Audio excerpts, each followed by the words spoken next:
palavra eterna e viva do Senhor vem ao encontro do seu coração em vida nesta noite e vem no texto que está em Filipenses, a carta do apóstolo Paulo aos cristãos filipenses, a igreja de Filipos, na Grécia, no Novo Testamento, então, depois dos Evangelhos, Atos, Romanos, 1 Coríntios, 2 Coríntios, Gálatas, Efésios, Filipenses. Amável carta do apóstolo Paulo à igreja em Filipos. Temos pensado nos domingos ultimamente num trecho da carta dele à igreja de Corinto, também na Grécia, uma carta difícil, tratando de conflitos.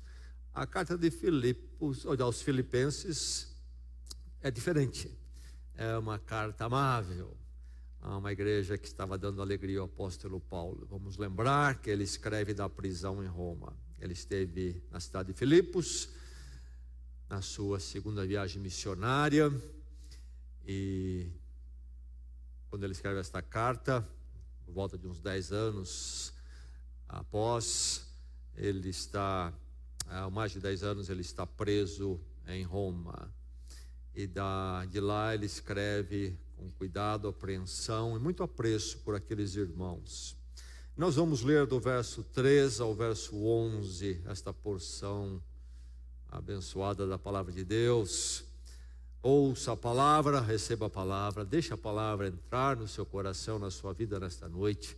Que o Senhor abençoe através da sua palavra.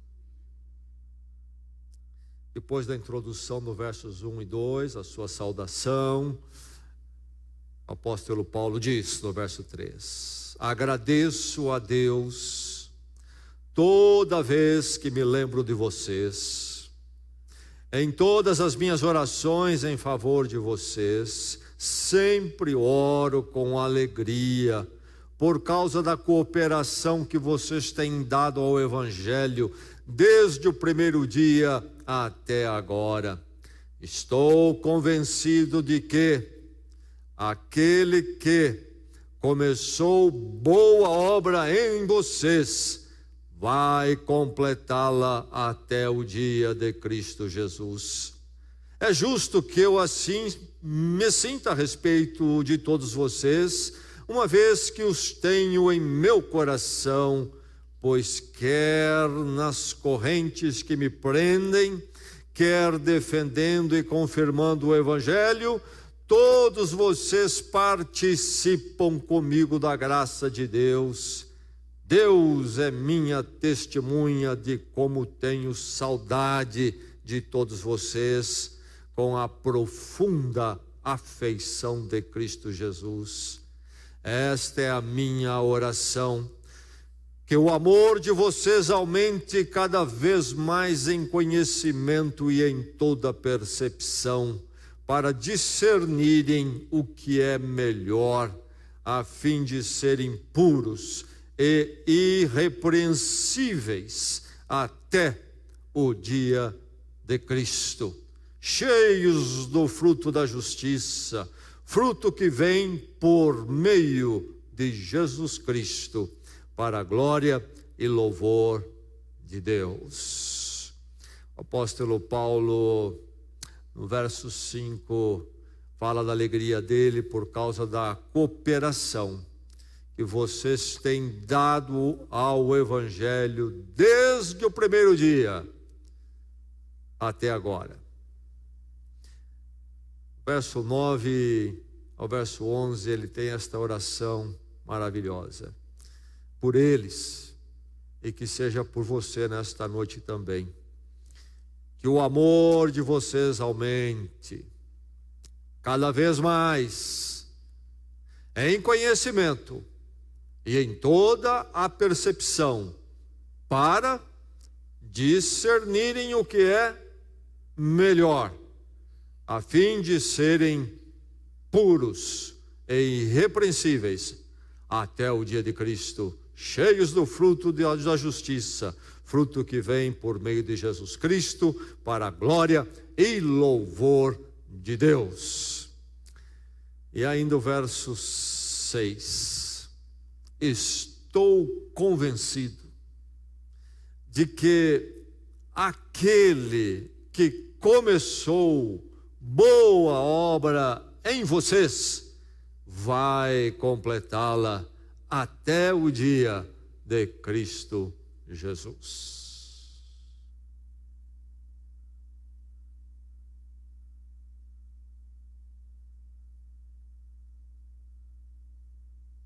Morando numa cidades pequenas, quando criança, às vezes íamos a São Paulo em família, com minha mãe e meu pai.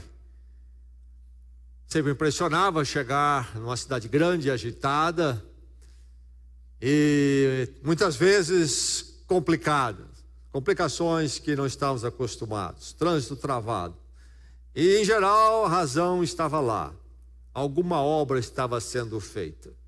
E meu pai tinha sempre a sua forma de lidar com aquilo, dizendo para nós, ao ver o trânsito parado, a bagunça ali, muitas vezes nos atrasando por compromisso, ele dizia: não fiquem irritados, a cidade ficará ótima quando concluírem tudo.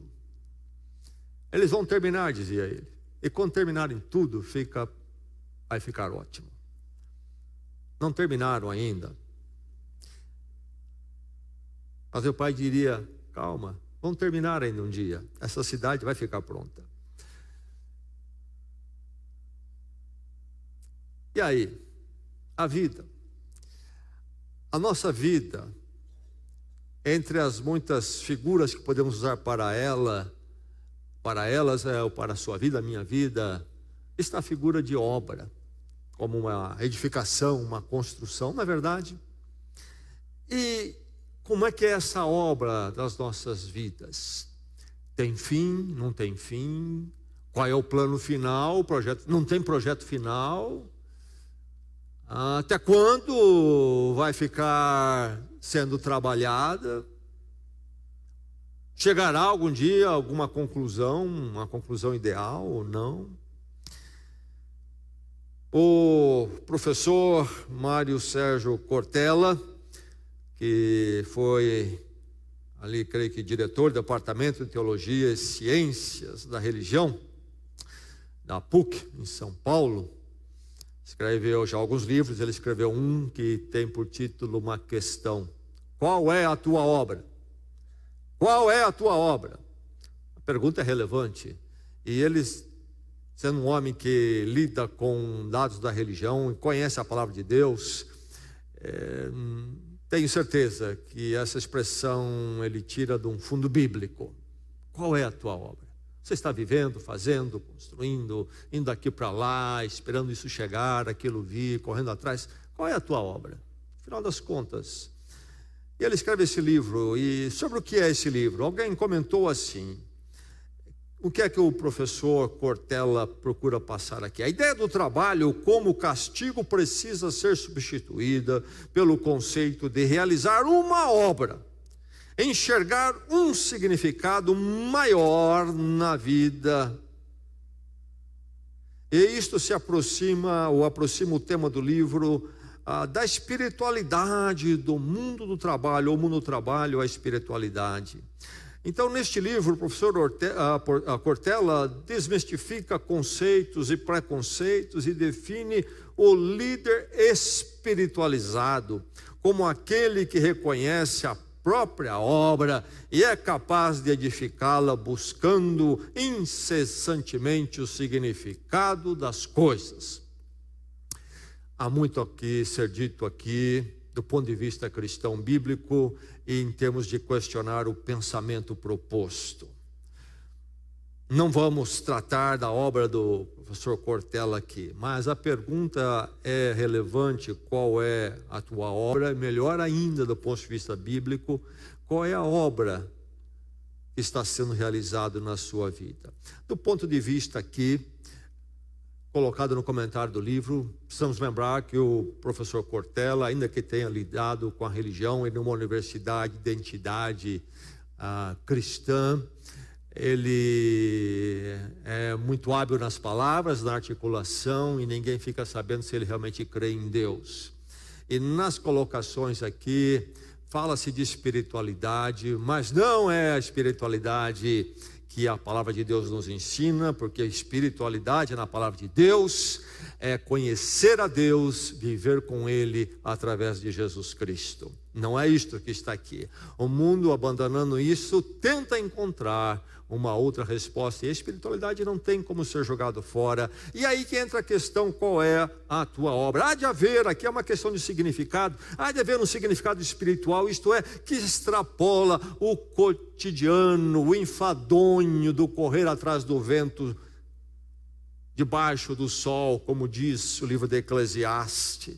E aí essas colocações bonitas, mas que são uma canseira, porque são impossíveis de ser realizadas, a parte da Bíblia e a parte de Cristo. Diz aqui, o líder espiritualizado é aquele que reconhece a própria obra e é capaz de edificá-la buscando incessantemente o significado das coisas. Não vai encontrar nunca.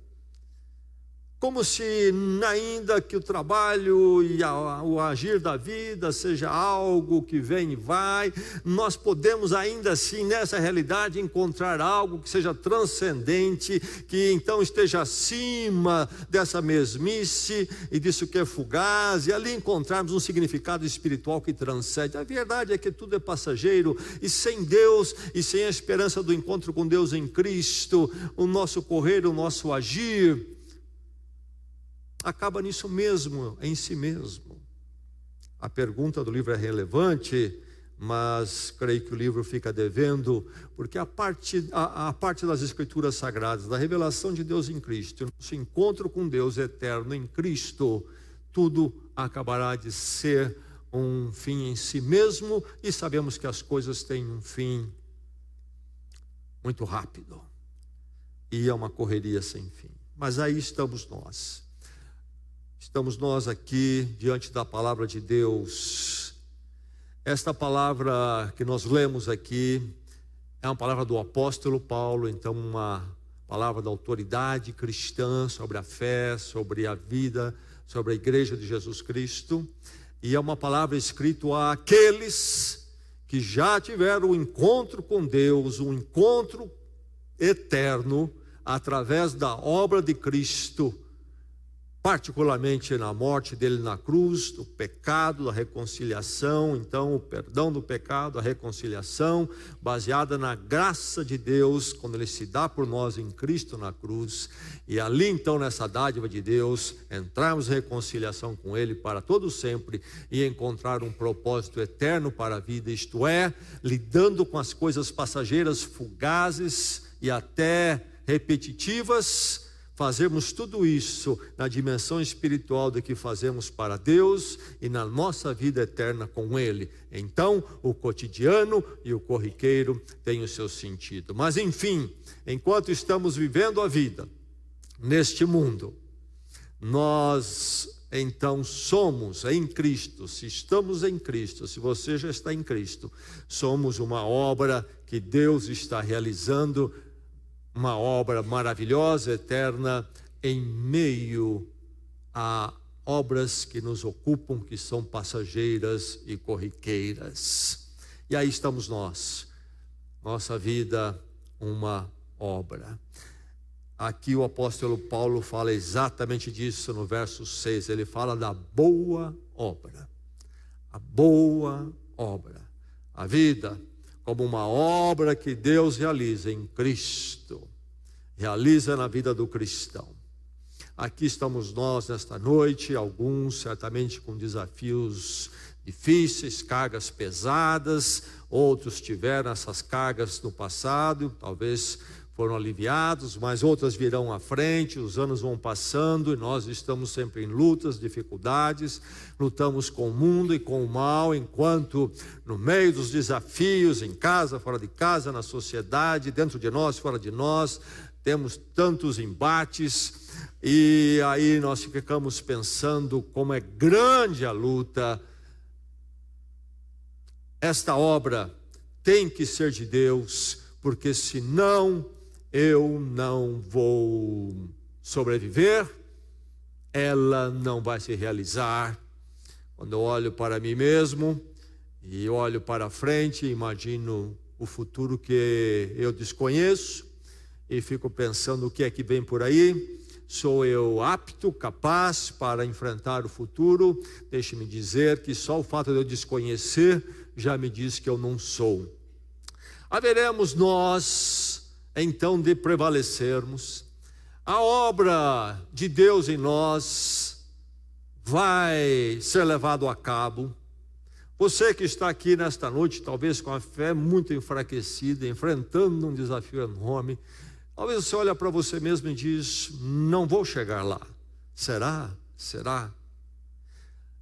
Aqui está a palavra de Deus nesta noite para abençoar cada um de nós aqui. Ela vem falar sobre a obra da sua vida. Você que talvez está num dia melhor e a você que está num dia pior, e vem falar a você, a cada um de nós, vem falar hoje, vem falar para todos os tempos que virão bons e difíceis à frente. A obra de sua vida. Qual é a sua obra? A obra de sua vida não é sua, é de Deus em você. A obra de sua vida é de qualidade sublime. Não é qualquer obra, não é uma obra que pode ser feita por mãos humanas, esforços humanos. É chamada aqui de boa obra, e aí nós temos esse adjetivo boa, boa. É uma obra que, do ponto de vista moral, existencial, espiritual, tem a melhor estética possível. É algo que pode ser olhado, observado e há de se dizer, é boa em verdade. Não há nesta obra algo que seja ruim, que seja depreciativo. A obra que Deus realiza é sublime. Lembre-se sempre disso. No meio das suas lutas, no meio dos embates, Deus está realizando na sua vida uma obra que é boa, que é boa. E você e eu haveremos de conhecer ainda esta avaliação de forma perfeita um dia. Hoje temos uma ideia, uma noção, mas não temos a menor ideia de quão boa é essa obra de Deus em nossas vidas.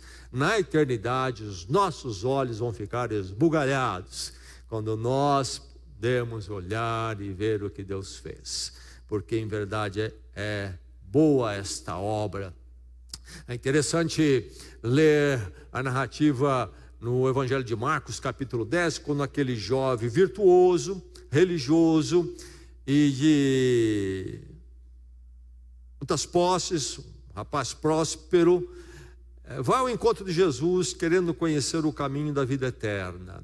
E há aquela conversa entre ele e Jesus muito desafiadora. Jesus leva ele a grandes questionamentos profundos, difíceis, confrontação, e ele chama Jesus de bom, e Jesus retruca dizendo: por que me chamas bom?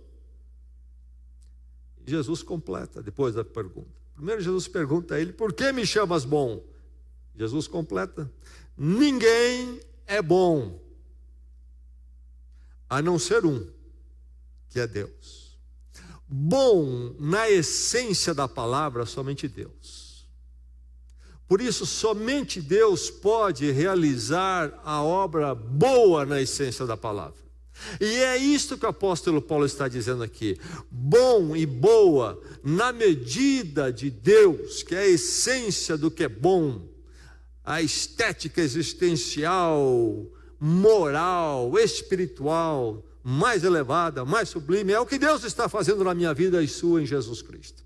Louvado seja Deus por isso. Não é qualquer obrinha, não é qualquer remendo que os esforços humanos podem conquistar. Esse jovem que procura Jesus é religioso e ele pensa que por aí ele vai conseguir. E Jesus então está aqui desmistificando essas ilusões do coração humano. Essa obra que Deus está realizando em nós, em Jesus Cristo, meu irmão, minha irmã, é obra divina, por isso que é bom, não é esforço humano, não é recurso humano. É maravilhoso. É sobre essa obra que Paulo está dizendo. É de qualidade sublime. A obra de sua vida é de qualidade sublime. Mas eu sou tão fraco, sou tão imperfeito, sou tão limitado. Como tal obra tão sublime pode ser algo a ser esperado que se realize na minha vida? Meu irmão, minha irmã, nesta noite, você talvez até no meio de uma luta grande aqui, a obra da sua vida é que de qualidade sublime, tem conclusão garantida. É uma obra com conclusão garantida. Estou convencido, diz o apóstolo Paulo, no verso 6, que aquele que começou há de terminar. Começo e fim. Na sua virtude, nos seus esforços, nos seus merecimentos, nas suas possibilidades. Não, aquele que começou e há de completar não é você. Quem é aquele? Ele está falando de Deus. Deus. Por isso, além de ser sublime, é garantido, porque não é obra humana. Aquele que começou. Estou convencido que aquele que começou há de terminar. É uma garantia. Meu irmão, eu e você em Cristo, nesta grande, maravilhosa, boa obra que estamos experimentando, será que não vamos naufragar no meio do caminho? Será que não vamos ficar para trás? Não, porque é garantida pela vontade soberana e graça de Deus por nós em Cristo. Aleluia ao Senhor por isto. Meu irmão, se você está em Cristo, minha irmã, se você realmente está em Cristo, se Deus em Cristo, não você, mas Deus em Cristo começou a boa obra em sua vida, você vai ver o fim e a beleza desta obra tão boa. Haveremos de estar na glória no dia final. Ele se refere muito aqui, ou melhor, 2 vezes nos versos que lemos sobre o dia de Cristo Jesus. Que dia é este? É o dia quando Jesus Cristo então volta em poder e glória, a cortina da história se fecha e ali estaremos com Ele para sempre. Ele há de completar, é garantia, vai completá-la. Isto envolve o fato de que terá fim. Tem um término. Meu irmão, minha irmã, a nossa luta não é para sempre. O sofrimento deste mundo não é para sempre. O embate com o pecado, com o mal, com o mundo não é para sempre. As dores emocionais, físicas, relacionais, não são para sempre. Tem um fim.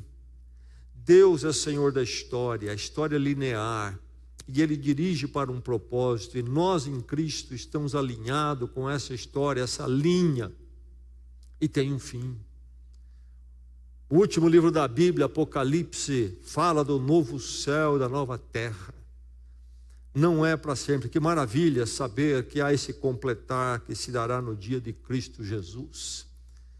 Passando por este mundo, nos agarramos a tantas coisas, mas a verdade é que é um mundo de muito sofrimento e dor. Começar diante do futuro, nós temos tanta ansiedade. É uma experiência difícil. Este mundo onde a existência humana está conturbada pelo rompimento com Deus, o pecado está transtornado, não é um lugar, quando nós fazemos o balanço, agradável. As lutas são muitas, mas terá um fim, louvado seja Deus por isto. E um fim glorioso. Será um fim com uma boa obra completada. Mas o fato dele completar, que Deus há de completar, não somente terá um fim, mas atingirá o objetivo. A ideia aqui, o verbo há de completá-la ou vai completá-la, da língua grega é muito interessante, porque envolve sim este término, fim. Nós não vamos ter placa em obras para sempre pipocando em nossa vida. Há um dia quando não mais terá placas em obras. Mas não é só isto. A ideia, a força do verbo completar, no original grego antigo aqui, é que estará com o objetivo atingido. Nós podemos parar de construir um prédio. Chega, não vamos fazer mais nada. Às vezes, quando construímos uma casa, nós somos vencidos pelo cansaço. Chega um dia e diz, para, e algumas coisas deixam de ser feitas. Não aguentamos mais mexer com a casa. Eu gasto, não cansamos. E a casa fica devendo. Algumas obras grandes experimentam algo assim.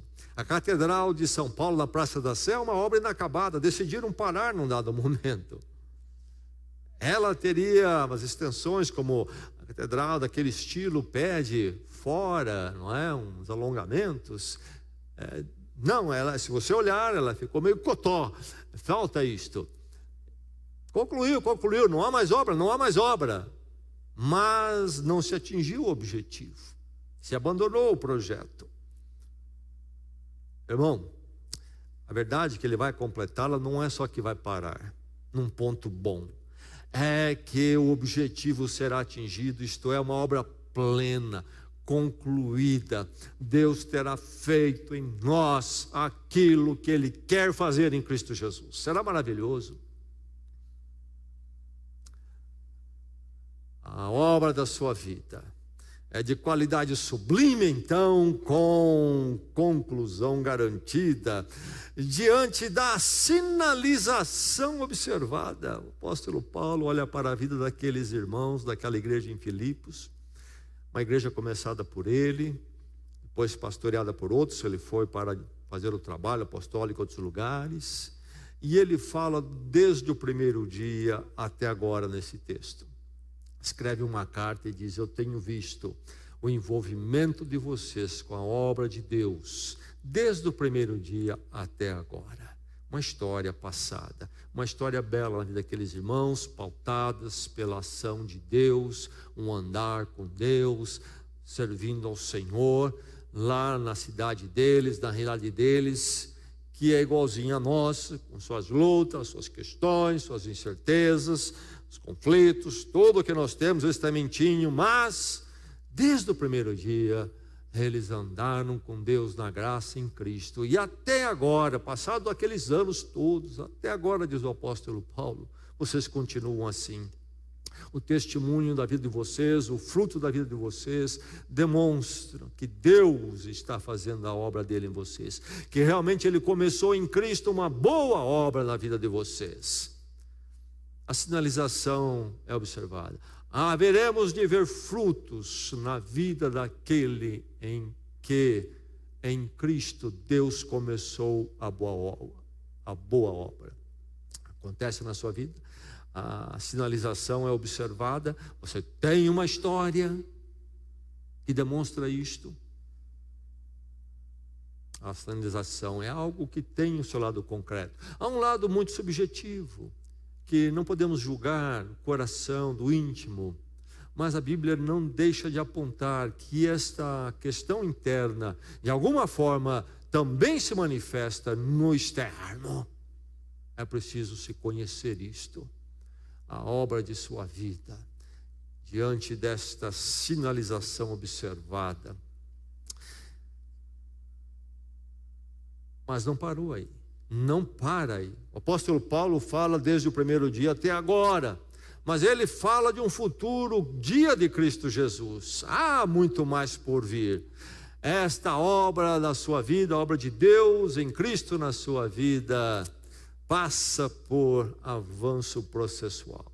As qualidades sublime, com a conclusão garantida e diante de uma sinalização observada, passando por avanço processual, até o dia de Cristo Jesus. E aí ele entra com a oração dele, então, essa oração maravilhosa, é que o amor de vocês aumente cada vez mais. Ele fala da sinalização maravilhosa desde o primeiro dia até agora. Então eles estão perfeitos, já foi consumado? Não, ele diz: Deus há de completá-lo. Não completou ainda.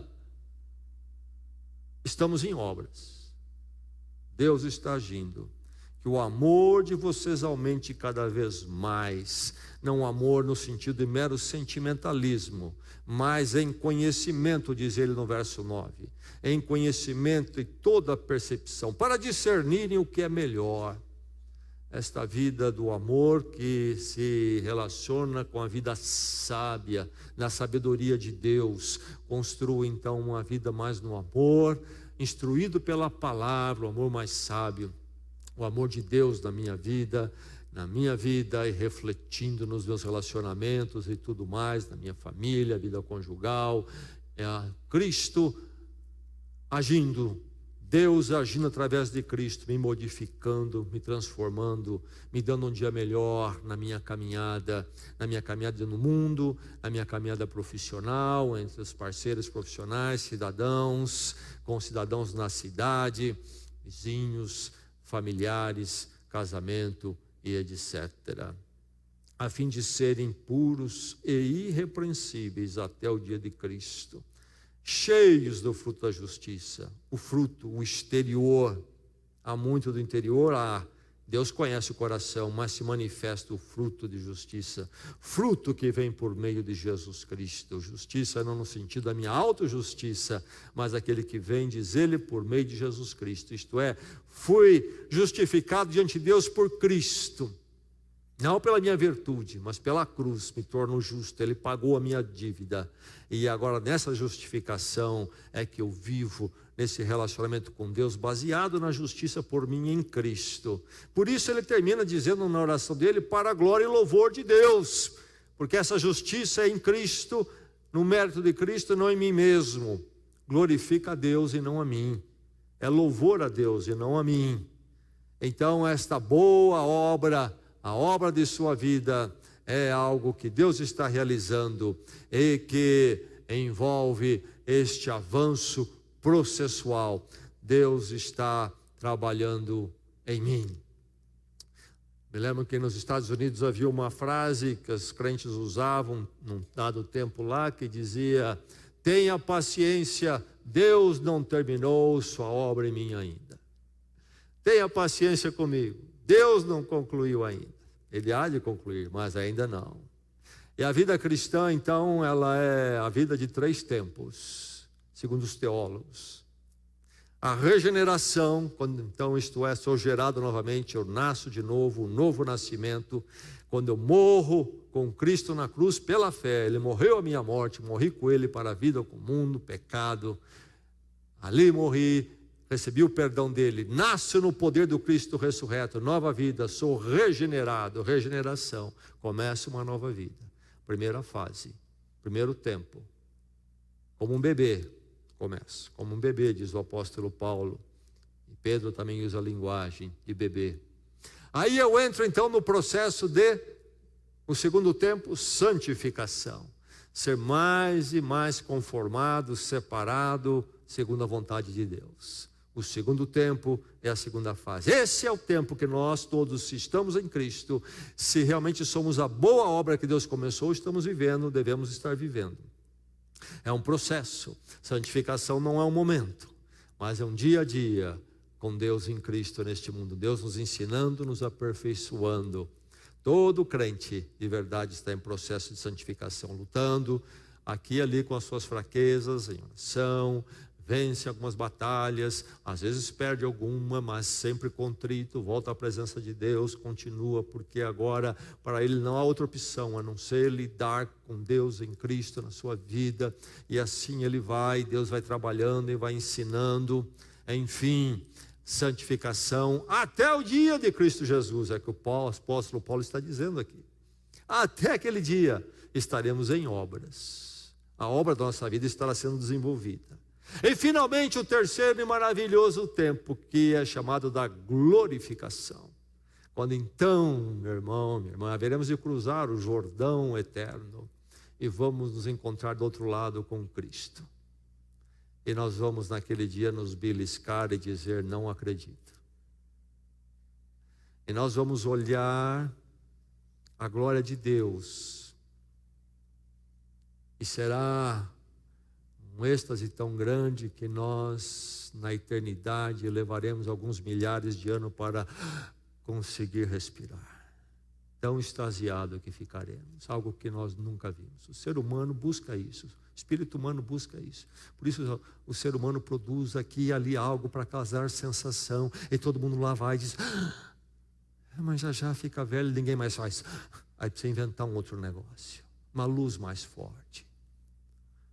Mas a glória de Deus haverá de sempre nos extasiar. E às vezes tem uma porção de coisas que se pergunta sobre o céu, e diz, meu irmão, a glória de Deus haverá de nos atrair, nos consumir ali. Que essas perguntinhas que nós levantamos aqui agora, tem até seu sentido, mas elas todas perderão sentido lá diante da glória de Deus. Vai ser assim lá, vai ser assim lá. Nós vamos pensar, meu irmão, minha irmã, quando você estiver no céu diante do Senhor. Tremendo momento. Tremendo momento.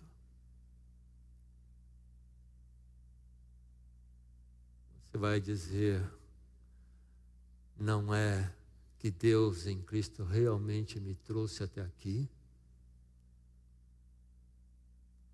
A obra do Senhor, o louvor é dele, a glória dele, ele vai levá-lo até lá.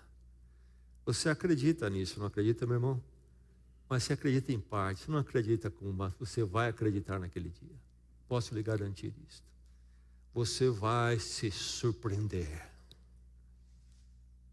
passando por um avanço processual. Houve uma batalha em 279 a.C., das forças romanas, com forças ligadas à Grécia, sobre o general, sobre a liderança do general grego, não é? Pirro de Epiro, conhecido como Pirro. Uma batalha tremenda, 2 dias, a mortandade foi grande. As forças romanas perderam 6.000 homens em 2 dias. Naquele tipo de guerra, naquele dia, quando era corpo a corpo, e o sangue rolava diante dos olhos de todos e lambuzava todos. Os vencedores perderam 3.500 homens. Pirro perdeu então 3.500 homens, ele foi o vencedor. Venceu, mas num custo tão alto, um preço tão alto, que a expressão vitória de Pirro, ou vitória pirra, é usado até hoje para se referir a vitórias diante de batalhas em que o preço para vencer é tão alto que o aproveitamento dos seus resultados quase que não podem ser desfrutados. Vitória de Pirro. Deixe-me dizer que o apóstolo Paulo fala aqui de uma vitória, de um concluir de uma obra que não é uma vitória de Pirro. Todos os danos caíram sobre Jesus Cristo. E nós haveremos de chegar lá e chegarmos na eternidade para desfrutarmos eternamente da glória de Deus.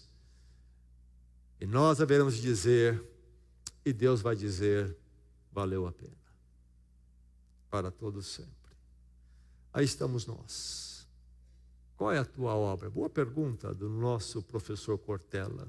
Lamentavelmente ele não conhece ou não crê na resposta.